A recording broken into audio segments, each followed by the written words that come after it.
You know what I've always thought about though? Like if you have a panda, like if you had a pet panda and you had like bamboo in your house, would your panda eat your bamboo furniture?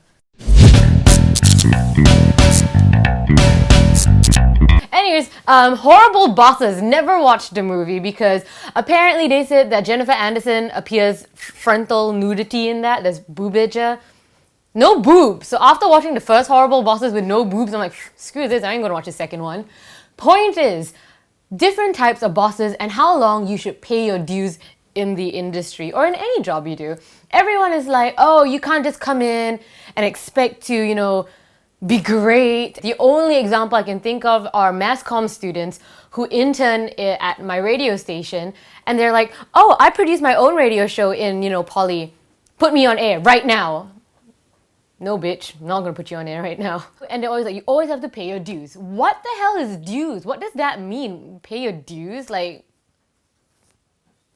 I can tell you everyone knows the saying, but no one can tell me what dues is. Anyways, my point is, how many times have I said that already? Drinking game, every time I say my point is, take a shot. No, really, what is my point? How long you should be someone's bitch when you are working. To me, I think the new generation is very entitled to a certain extent where they're like, I graduated, I've got my paper that says that I'm good at this, so why the hell aren't I good? Why am I photocopying things? Do it yourself. Which is like, dude, if you are really passionate about something, do whatever they ask you to do. I was trained by, personally, I would say, one of the best people in radio. And he had me doing really stupid ass things like go collect the paper from the printer. I'm like, do it yourself. And he was really patient because he got me when I was a teenager. I started doing radio when I was 19.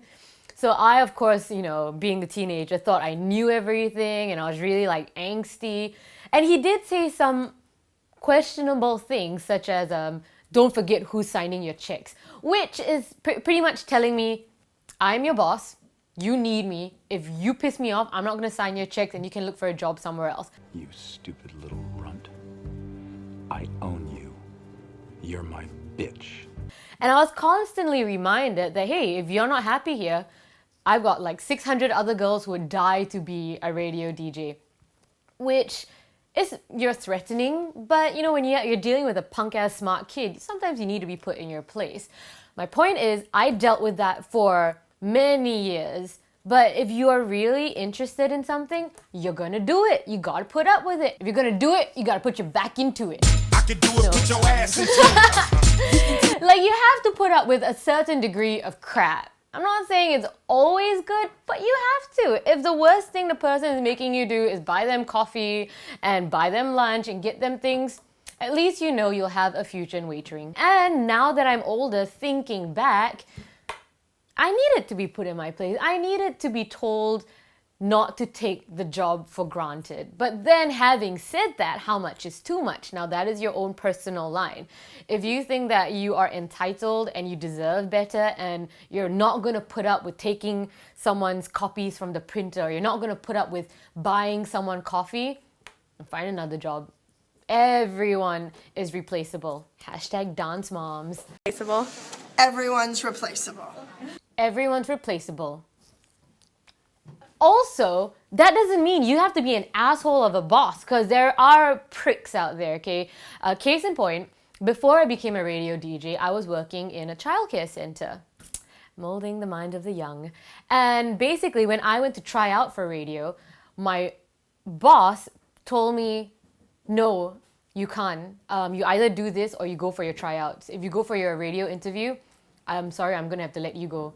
Which is like, that is so crazy. I'm just missing half a day of work. It's not that I couldn't come to work. I was like, could I leave an hour earlier? And she's like, nope, either come to work and work for me, or if you're gonna try something else that might further your career, which might make your life better, sorry, you can't work for me.